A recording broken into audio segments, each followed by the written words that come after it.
Saudara, kita akan belajar firman Tuhan pada malam hari ini. Saya ingin kita baca bersama-sama dalam kitab Yudas. Ya, ayat 11. Ya, kita baca bersama-sama 1, 2, 3. Celakalah mereka karena mereka mengikuti jalan yang ditempuh Kain, dan karena mereka oleh sebab upah menceburkan diri ke dalam kesesatan Bileam, dan mereka binasa karena kedurhakaan Korah. Saudara, kalau saudara baca dari pasal ini, saudara, di situ ada hukuman bagi guru-guru palsu, ya, sehingga muncul ayat ini di ayat yang ke-11 tadi. Celakalah mereka. Ada 3 pribadi yang disorot di sini. Yang pertama adalah pribadinya Kain, saudara. Saya nggak akan membahas 2 pribadi ini. Kalau saudara tahu Kain berbuat dosa dengan membunuh siapa, saudara? Habel, adiknya. Dia bunuh karena iri hati. Persembahannya Habel diterima Tuhan, sedangkan Kain persembahannya tidak diterima, sehingga ia membunuh adiknya. Yang kedua, yaitu dari pribadinya Bileam. Siapa Bileam, saudara? Bileam itu menerima upah tenung pada saat Balak, raja Moab atau Amon kalau nggak salah, ya saudara. Dia mengupah Bileam untuk mengutuki orang Israel.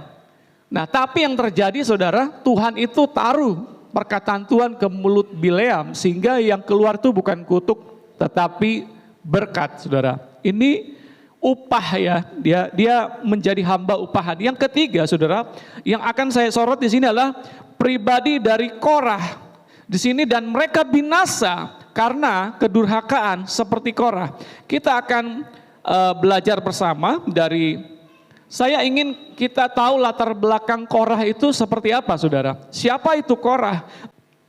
Bilangan pasal 16 ayat 1 sampai dengan yang ketiga berkata seperti ini. Korah bin Yizar bin Kehat bin Lewi beserta Datan dan Abiram, anak-anak Eliab, dan On bin Pelet, ketiganya orang Ruben, mengajak orang-orang untuk memberontak melawan Musa beserta 250 orang Israel, pemimpin-pemimpin umat itu, yaitu orang-orang yang dipilih oleh rapat, semuanya orang-orang yang kenamaan. Maka mereka berkumpul mengerumuni Musa dan Harun serta berkata kepada keduanya, sekarang cukuplah itu, segenap umat itu adalah orang-orang kudus dan Tuhan ada di tengah-tengah mereka. Mengapakah kamu meninggi-ninggikan diri di atas jemaah Tuhan?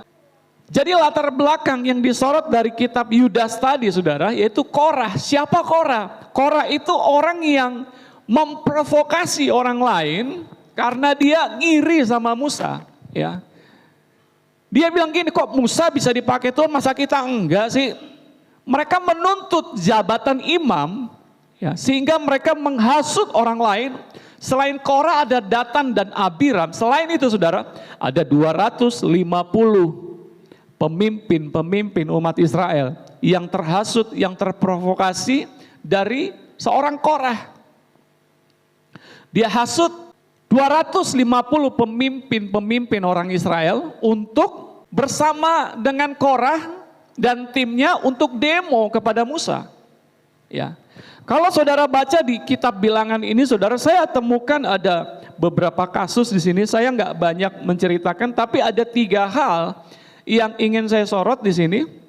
Dalam kepemimpinan Musa, dia mengalami yang namanya pemberontakan. Ya. Saya memberi tema yaitu dosa karena pemberontakan. Nah, saudara, yang pertama kalau kita lihat Bilangan pasal 12 ayat 1 sampai 2, di sana yang berontak adalah Miriam dan Harun. Siapa itu Miriam dan Harun? Miriam dan Harun adalah saudara kandungnya Musa. Seringkali dalam kepemimpinan kita, yang menjadi duri dalam daging justru orang-orang yang terdekat dengan kita, yang menyikut kita, yang menusuk kita, yang memproses kita. Tapi kita harus bersyukur, saudara. Karena kenapa? Proses itu mendatangkan kedewasaan buat kita. Setuju, saudara? Kalau kita nggak pernah diproses, kita akan menjadi orang yang on. Kenapa? Kita nggak tahu karakter orang lain. Kalau kita nggak pernah mengalami yang namanya proses, kita nggak akan pernah naik level. Kita akan berada di posisi yang itu terus. Saya heran dengan satu hamba Tuhan, mohon maaf saudara. Setiap kali dia mengalami yang namanya problema, selalu posting. Selalu status. Ya. Dia berkata inilah dan itulah. Mengalami problema dengan gembala, dia posting. Mengalami problema dengan teman, dia posting. Suatu kali saya coba tegur dia, cobalah kamu kalau mengalami persoalan itu, jangan posting-posting, bikin malu. Yang malu sebenarnya bukan orang yang kamu posting, tapi dirimu sendiri. Why? Karena orang menilai, lo itu hamba Tuhan. Masa hamba Tuhan menghadapi masalah dengan cara seperti itu? Iya kan? Harusnya pada saat kita mengalami problema, justru kita menyelesaikan dengan cara yang sehat. Terima kasih Pak William. Yes. Kita menyelesaikan yaitu dengan cara yang alkitabiah. Proses itu mendatangkan kebaikan bagi kita supaya kita bisa naik level. Nah, yang Musa alami adalah saudara kandungnya yang justru berontak kepada dia.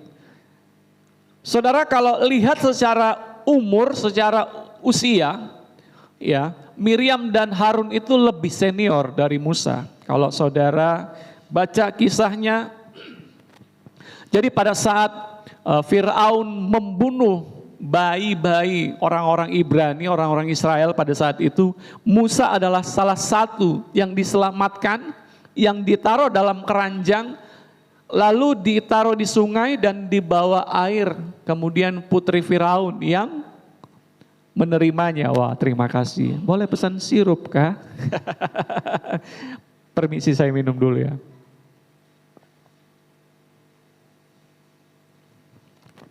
Jadi Musa diselamatkan oleh putri Firaun, lalu dia diasuh dan dia tumbuh menjadi pribadi yang dewasa. Lalu Tuhan memilih Musa untuk membawa umat Israel keluar dari tanah perbudakan menuju suatu tanah yang berlimpah-limpah susu dan madunya. Saudara mohon perhatiannya ke sini dulu saudara. Ya. Jadi Musa dipilih oleh Tuhan secara usia sangat jauh berbeda dengan Harun dan Miriam. Lalu saudara kalau saudara baca di Bilangan pasal 12 ayat 1 sampai 2, Miriam serta Harun mengatai Musa berkenaan dengan perempuan Kus yang diambilnya. Nah ini gosip atau bukan? Si Musa ini ngambil perempuan Kus. Baca selanjutnya, Kus yang diambilnya. Sebab memang ia telah mengambil seorang perempuan Kus. Jadi bukan gosip. Yang diucapkan oleh Miriam itu benar saudara. Memang benar apa adanya. Kata mereka, sungguhkah Tuhan berfirman dengan perantaran Musa saja? Saudara lihat, ya. Ada timbul iri hati di antara kedua saudaranya ini, saudara. Bukankah dengan perantaran kita juga ia berfirman dan kedengaranlah hal itu kepada Tuhan. Saudara, jadi yang dia sampaikan oleh Miriam kepada Musa mengenai perempuan Kus itu benar, bukan gosip. Tetapi saudara perhatikan kalimat di atas, Miriam serta Harun mengatai. Saudara, kalimat mengatai itu adalah kalimat yang sangat kasar, yang diterjemahkan ke dalam bahasa Indonesia diperhalus sedikit. Ya, mengata-ngatai itu enggak mungkin hanya dibilang kau mentong ye. Kau ambil perempuan Kus, tidak begitu. Nadanya pasti berbeda, intonasinya berbeda. Ada tambah-tambah ditambah-tambahi bumbu kaldu yang lebih menarik lagi supaya lebih srek. Ya. Dikompor-komporin supaya lebih menyala. Orang yang dengar jadi lebih emosi. Nah, saudara, hal ini kedengaran di hadapan Tuhan. Lalu Tuhan bilang apa? Tuhan bilang begini.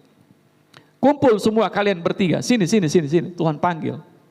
Lalu Tuhan berkata kepada kedua saudaranya Musa ini, Tuhan bilang begini, Kalau di antara umat Israel ini ada nabi atau nabiah, saya ini berjumpa kepada mereka melalui penglihatan atau mimpi. Kalau ada pernyataan saya sampaikan kepada mereka melalui pernyataan atau mimpi. Tetapi kepada hambaku Musa itu berbeda. Saya bertemu langsung dengan dia, saya bercakap-cakap dengan dia face to face. Jadi nggak lewat mimpi, nggak lewat pernyataan, nggak lewat penglihatan, saudara, maksud saya. Jadi face to face. Jadi Musa ini berbeda dengan yang lainnya. Ya. Yang kedua, saudara, kita akan belajar dari Bilangan pasal 14 ayat 4. Bilangan pasal 14 ayat 4, di sini terjadi lagi pemberontakan. Ya, pada saat itu Musa mengutus ke-12 orang untuk mengintai tanah Kanaan. Mereka pulang membawa hasil dan membawa kabar. 10 orang di antara orang itu membawa kabar busuk, betul ya? Saya pernah khotbah hal itu, saudara, kalau simak itu. 10 orang itu membawa kabar busuk dan melemahkan orang Israel. Sedangkan yang 2 ini, Yosua dan Kaleb, mereka berkata seperti ini, tidak, negeri itu akan kita rebut, dan yang menyertai mereka sudah meninggalkan mereka. 10 orang ini lebih dipercaya, ya kan? Biasanya gitu kan. Kalau ada orang yang bicara memberikan kesaksian, biasanya kita lebih percaya mana, saudara? Suara terbanyak atau suara sedikit? Halo? Suara terbanyak. Setuju suara terbanyak? Kenapa suara terbanyak? Karena suara terbanyak itu memperkuat, ya. Suara terbanyak itu lebih kayaknya lebih dapat dipertanggungjawabkan ketimbang yang 2 ini, saudara.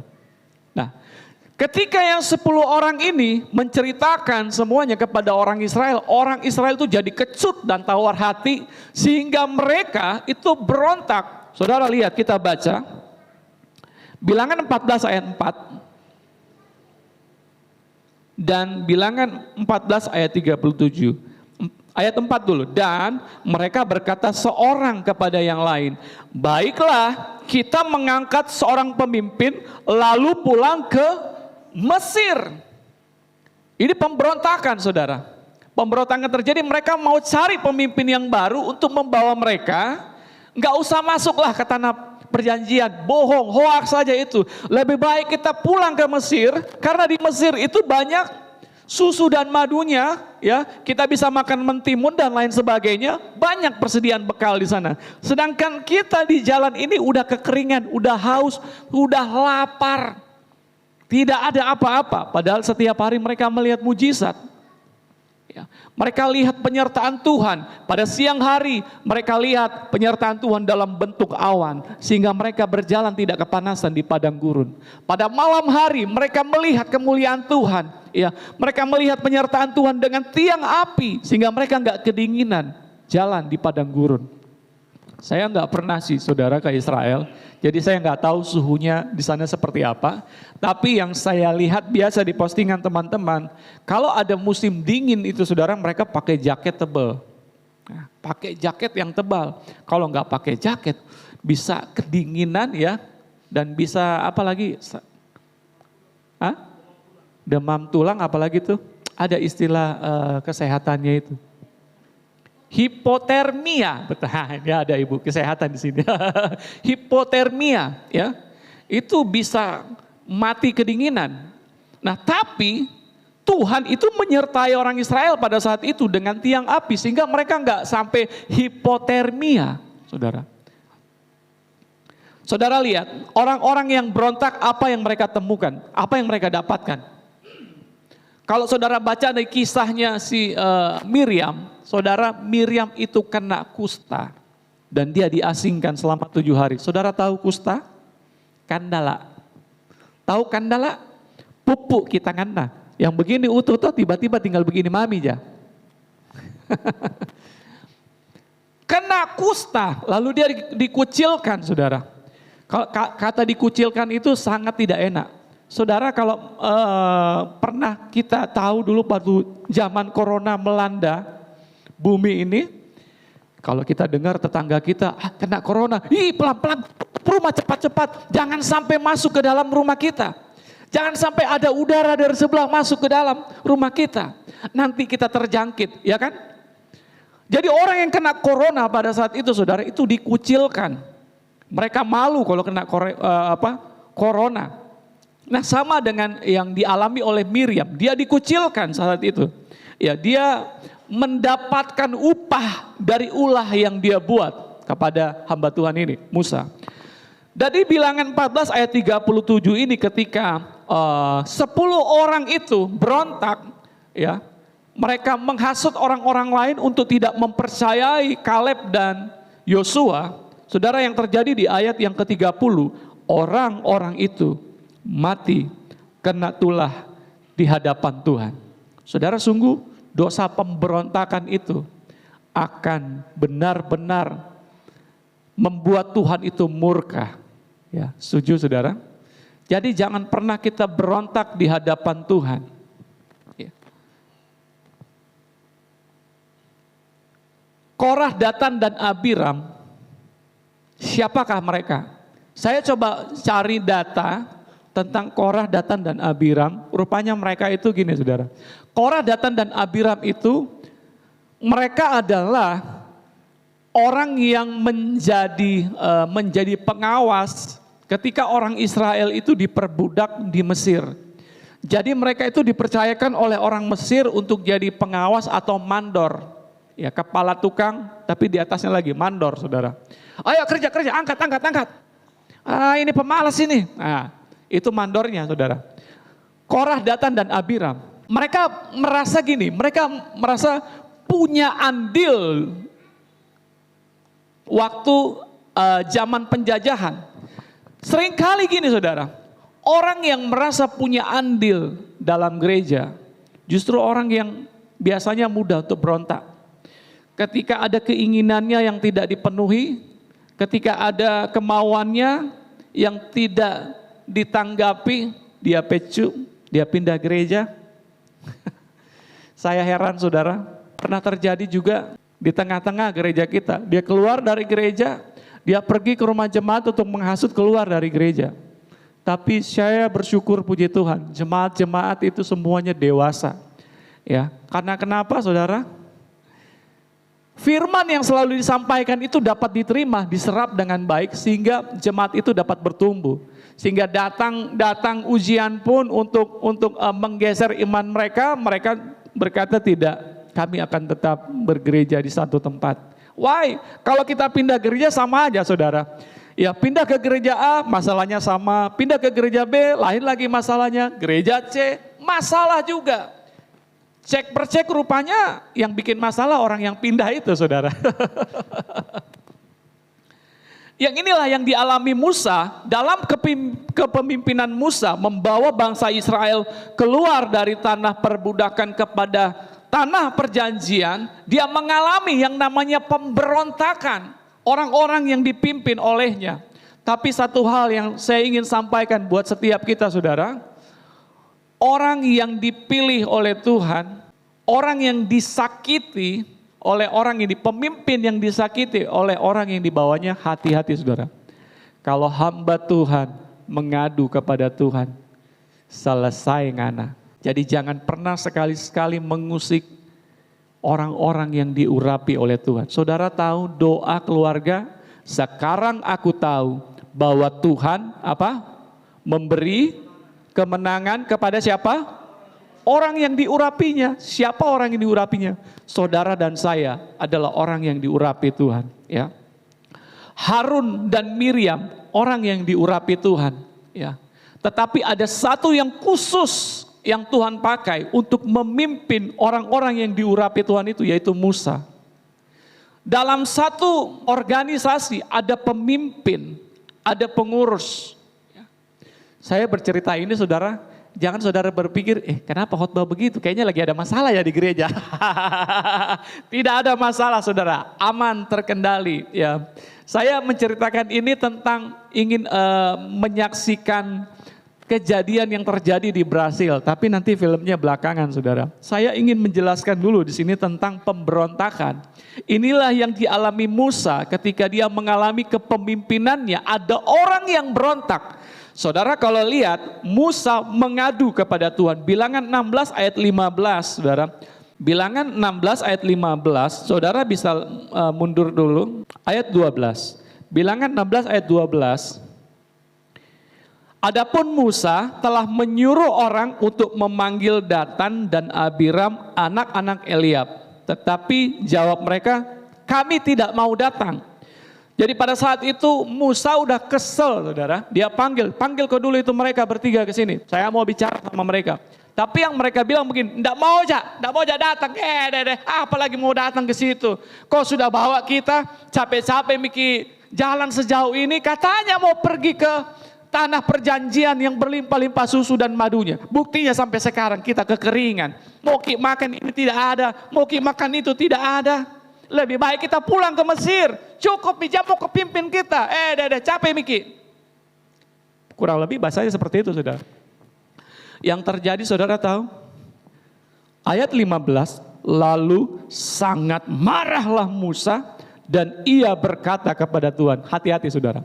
Musa mengadu kepada Tuhan, dia curhat kepada Tuhan. Lihat saudara, marahlah Musa dan ia berkata kepada Tuhan, janganlah perhatikan segala persembahan mereka. Belum pernah kuambil satu ekor keledai pun dari mereka, dan belum pernah kulakukan yang jahat kepada seorang pun dari mereka. Wah saudara, saudara tahu yang terjadi ketika Musa curhat kepada Tuhan. Tuhan gak tinggal diam. Tuhan bilang begini kepada Musa, berapa lama lagi ini umatku akan menista aku? Menjauhlah, aku akan membunuh mereka semua. Tapi Musa, saudara, Musa itu punya hati yang lemah lembut. Dia berkata kepada Tuhan, Tuhan, 1-2 orang nih pelakunya, masa Tuhan membunuh semuanya? Ya.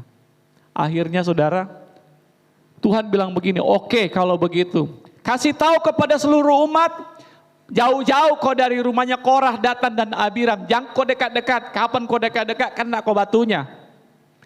Akhirnya umat itu menyingkir, menjauh dari rumah ketiga orang ini. Korah, Datan dan Abiram. Ketika itu Musa berkata seperti ini saudara. Musa berkata, ketahuilah hai umat Tuhan, kalau orang ini mati seperti manusia pada umumnya, maka aku tidak diutus oleh Tuhan. Dia berkata seperti itu. Saudara tahu cara matinya manusia seperti apa pada umumnya? Sakit, tiba-tiba mati, tabrak mobil mati, atau apalagi jatuh dari becak mati. Ya, kepleset di kamar mandi bisa mati. Itu manusia pada umumnya. Tidur malam, pagi lupa bangun. Nah itu manusia pada umumnya kan. Lalu Musa bilang begini, tetapi seandainya mereka mati dengan cara yang tidak seperti biasanya, bumi mengangakkan mulutnya dan menelan mereka. Disitulah kalian tahu bahwa aku diutus oleh Tuhan. Saudara tahu, selesai Musa berkata seperti itu, bumi terbelah dan menelan ketiga orang ini, Korah, Datan dan Abiram beserta keluarga, anak, istrinya, semua orang-orang yang tinggal di rumahnya mati ditelan bumi, saudara. Ngeri. Hati-hati, jangan pernah mengusik orang yang diurapi oleh Tuhan. Berapa banyak kita percaya bahwa kita diurapi oleh Tuhan? Sedikit aja. Yang diangkat tangan tidak diurapi Tuhan kah? Kita semua diurapi oleh Tuhan. Tapi di antara kita semua ada satu pemimpin, ya. Kalau di gereja ini pemimpin kita Ibu Gembala. Sekalipun saya suami, saudara, otoritas di gereja ini dia lebih tinggi. Seringkali ada yang bertanya kepada saya untuk meminta persetujuan dari teman-teman pendeta pun minta persetujuan dari saya. Gimana kalau kita bikin acara nanti di gerejamu? Dia bilang, gereja saya bukan pemimpin. Minta izin sama pemimpinnya, Ibu Aneki. Sama majikan kau juga suaminya. Saya suami, tapi pemimpin pengambil keputusan itu istri saya. Kalau di rumah saya pemimpin, kalau di gereja dia pemimpin. Jadi jangan dibalik saudara. Otoritas itu harus kita tempatkan pada tempatnya. Jangan karena kita merasa kita ini punya andil dalam gereja, apalagi kalau donatur, sumbangannya banyak. Kadang-kadang kan begitu, perpuluhannya besar. Wah, kita perpuluhan lebih besar ini. 1 bulan 100 juta, tidak ada yang lain, saya ada lawang. Kadang kita mulai mengatur gereja. Padahal perpuluhan yang dia kembalikan itu adalah milik Tuhan.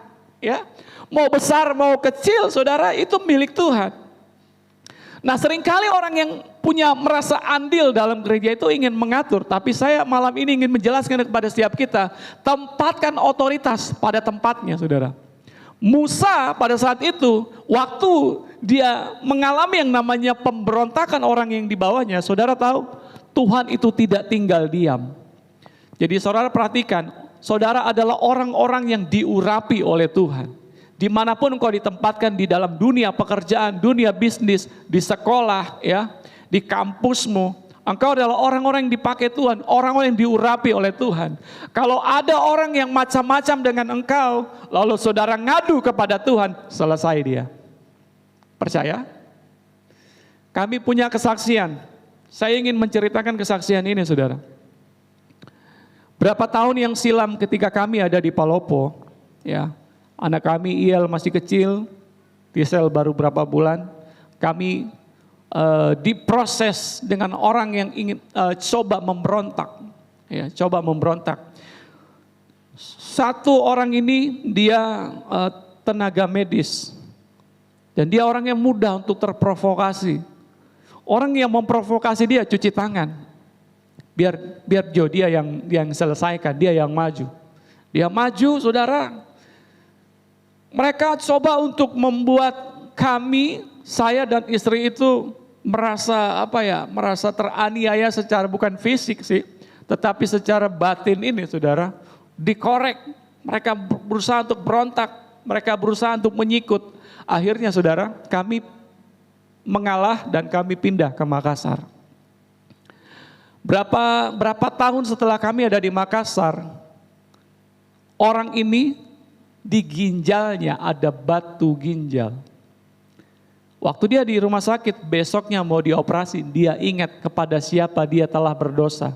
Ya, dia telepon, Ibu Anneke, saya mau ketemu, saya mau selesaikan suatu perkara. Dan datanglah ke rumah sakit, Ibu Anneke, Ibu Gembala datang ke rumah sakit, menyelesaikan, dan terjadi rekonsiliasi. Ibu Anneke melepaskan berkat supaya Tuhan ampuni, Tuhan berkati, operasi berjalan dengan baik. Tuhan sembuhkan dalam nama Yesus. Saudara tahu besok mau operasi, sebelum operasi dicek kembali batu ginjalnya. Saudara, yang terjadi apa? Batu ginjalnya hilang. Karena kenapa? Terjadi rekonsiliasi. Ya. Ketika kita mengakui kesalahan kita, ya, kita minta ampun di hadapan Tuhan lalu kita menyelesaikan, maka Tuhan itu mendengar doa kita. Ya. Kemudian yang berikut, masih di kota ini juga ada satu orang yang punya nama cukup besar di kota ini. Dia punya aset, dia punya properti yang cukup besar, punya kamar banyak, 3 lantai, hotel, saudara. Saat itu dia sedang mengalami yang namanya ribut dalam rumah tangga. Kemudian istrinya cari tempat perlindungan, dia lari ke gereja. Dia pesan kepada Ibu Anneke, dia bilang gini, Bu An, yang kau kasih tahu suamiku nah kalau saya ada di sini. Tahu suaminya saudara, pusing 7 keliling, cari istrinya di mana-mana, telepon di keluarganya, belum ada WA pada saat itu. Jadi pulsa itu habis, saudara, isi 100.000 habis. Telepon sana sini nggak ada, telepon sana sini nggak ada, telepon di Makassar tidak ada. Di mana ini istriku ini? HP-nya dimatikan pula lagi. Nah singkat cerita, hal ini terjadi bukan 1-2 kali, tetapi sering berlindung ke gereja. Satu kali waktu ketika terjadi rekonsiliasi rumah tangga ini pulih, lalu suami ini bertanya kepada istrinya, di mana kau biasa sembunyi? Ku telepon karena mati HP-mu, ku cari muka di rumah keluargamu tidak ada. Di Makassar ku telepon tidak ada. Saya di gereja. Oh kok di gereja? Aduh minta ampun ini. Akhirnya yang terjadi apa? dia marah sama ibu Anneke. Suaminya marah sama ibu Anneke. Dia marah.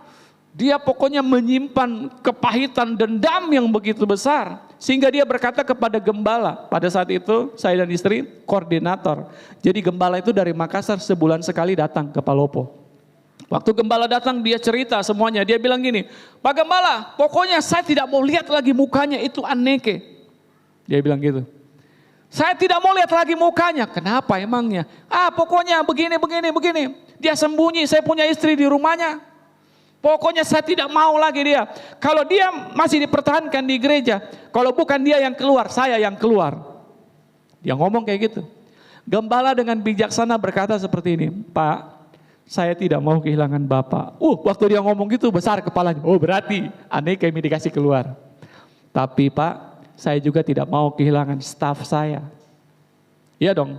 Kalau stafnya hilang siapa yang mau jalanin pekerjaan Tuhan di tempat ini kan? Pusing lagi cari staf yang bisa punya talenta seperti itu. Akhirnya Bapak Gembala panggil, kasih tahu ke Ibu Anneke, udahlah kamu diproses, siap aja terima. Istrinya juga bilang gini saudara, istrinya bilang gini, udahlah Bu An, kamu terima aja ya. Maaf ya Bu An ya, terima aja ya. Bu Anneke bilang, kau yang bikin kita kena batunya ini. Enakmu kau bicara begitu, baru kita yang sakitnya tuh di sini. Akhirnya saudara datanglah Ibu Anneke karena dipanggil ke rumahnya, lantai 3 naik ke rumahnya. Sampai rumahnya, shalom Pak. Ya salam, sini duduk, sini duduk. Saudara bayangkan hamba Tuhan diperlakukan seperti itu. Orang yang diurapi Tuhan. Silakan duduk, enggak dipersilakan duduk, sini duduk, saya mau bicara ini. Waktu dia bicara, dimencak-mencak, ditunjuk-tunjuk, kamu ini pendeta pembohong.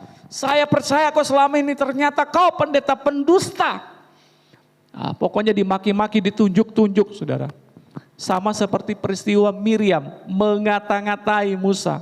Kata mengata-ngatai pasti lengkap dengan tunjuk-tunjuk jarinya toh. Bukan pasti enggak ada bilang tunjuk-tunjuk begini, pasti begini-gini toh. Kita kan kalau marah sama orang biasa, kau mentong kau. Tidak mungkin dia bilang, kau mentong kau. Pasti kan tunjuk-tunjuk. Saudara, yang terjadi setelah itu, kami ke Makassar. 2 peristiwa ini kami ke Makassar pindah saudara. Berapa tahun setelah itu terjadi, Bapak ini kena stroke. Ketika kena stroke itu tensinya 200. Untung tidak pecah pembuluh darah. Ya. Dia kena stroke. Lalu karena dia ingat kepada siapa dia telah berdosa, dia hubungi Ibu Anneke untuk datang menyelesaikan. Kami datang ke rumah sakit, doakan, dia udah di ruangan ICU. Kita doakan melepaskan berkat dan puji Tuhan saudara dia keluar dari rumah sakit. Ya. Karena terjadi rekonsiliasi, terjadi pengampunan dan hamba Tuhan melepaskan berkat. Tapi konsekuensinya sangat berbeda dengan yang tenaga medis ini saudara. Konsekuensi dari Bapak ini saudara yang harus terjadi apa? Semua asetnya dijual. Dia pindah ke 2 ruko. Setelah itu saudara rukonya 2 pun dijual. Dia pindah ke 1 ruko. Jadi kalau 2 ruko ini dengan sebelah ya. 2 digandeng. Dia jual, dia pindah ke ruko 1. Dengar kabar lagi saudara, barang-barangnya mulai dijual lagi. Dan Bapak itu masih sakit stroke sampai sekarang. Saya mau bilang saudara, jangan pernah berurusan dengan orang yang diurapi oleh Tuhan. Karena kenapa? Tuhan itu yang angkat dia, yang akan membela dia. Saudara kalau baca dari kisah Korah, Datan dan Abiram, sebenarnya kan Korah, Datan dan Abiram itu tidak bermaksud untuk menyerang Tuhan, ya kan? Tapi dia itu komplainnya sama Musa. Jadi bukan kepada Tuhan. Tapi kenapa justru Tuhan yang balas? Karena kenapa saudara? Tuhan itu yang angkat Musa.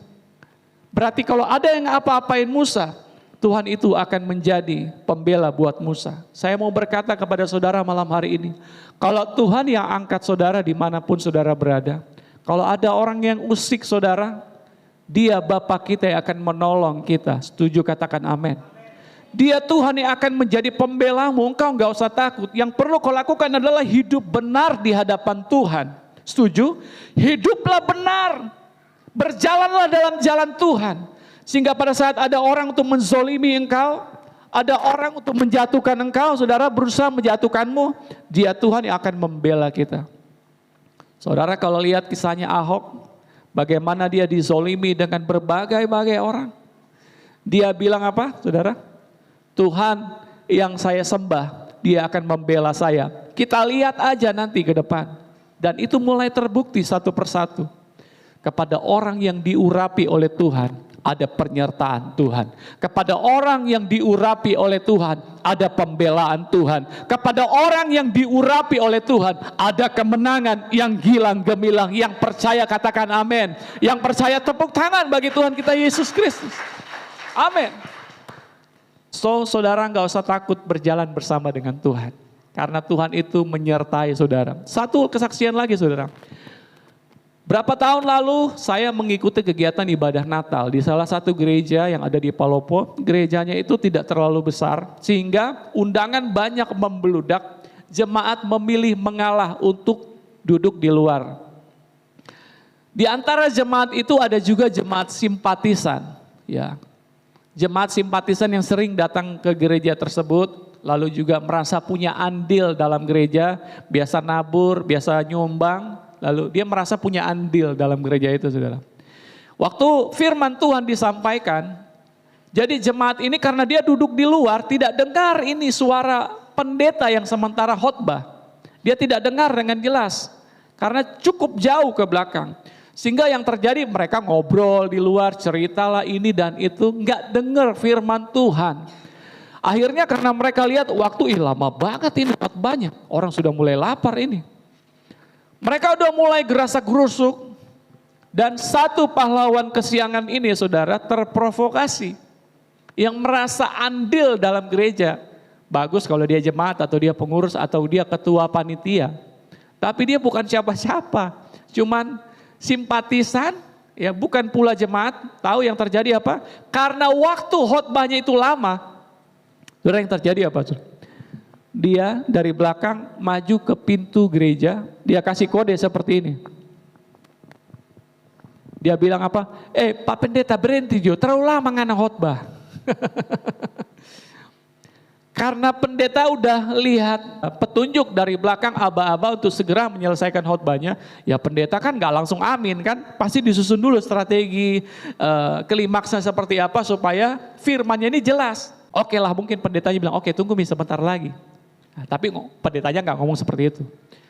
Yang terjadi karena ibu ini merasa bahwa pendeta ini nggak dengerin petunjuk yang dia sampaikan. Saudara tahu yang terjadi?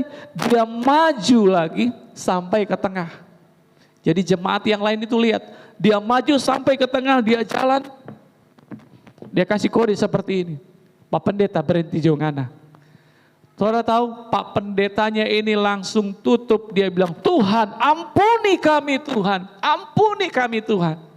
Pak pendetanya curhat di hadapan Tuhan. Ibu ini punya toko yang cukup besar ternama di kota ini saudara. Dia punya pelanggan banyak, pemasukan income-nya setiap hari itu cukup besar.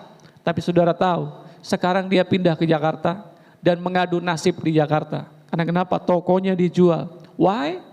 Karena dia mengusik hamba Tuhan yang diurapi oleh Tuhan.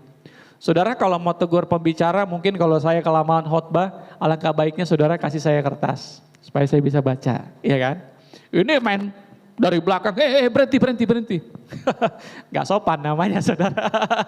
Ada etikanya juga ya, ada etikanya. Kalau pembicara terlalu lama, bolehlah kasih kode dari belakang 1-2 kali, yang kedua kali kasih kertas. Ya, supaya segera diakhiri. Jangan langsung blokir. Stop, sudah berhenti.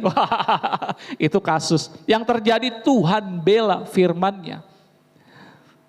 Dan semua asetnya dia jual. Dia cerai dari suaminya. Dan dia pindah ke Jakarta mengadu nasib di Jakarta. Saya mau bilang kepada setiap kita, jangan pernah macam-macam dengan orang yang diurapi oleh Tuhan.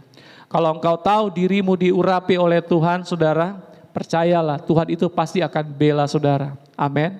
Yang penting tugas kita adalah hidup benar di hadapan Tuhan, lakukan apa yang menjadi perintah Tuhan, dan berjalanlah dalam tuntunan Tuhan. Maka saya percaya saudara akan lihat Tuhan itu akan menolong, menyertai saudara dan membela saudara. Yang percaya katakan amin. Jangan takut saudara, kalau engkau berjalan bersama dengan Tuhan, percayalah saudara, Tuhan itu akan memberikan kemenangan kepada orang yang diurapinya. Bahkan bukan hanya kemenangan, tetapi kemenangan yang gilang gemilang oleh tangan kanannya. Wow, kalimat gilang gemilang ini saudara kayak kemenangan yang spektakuler banget.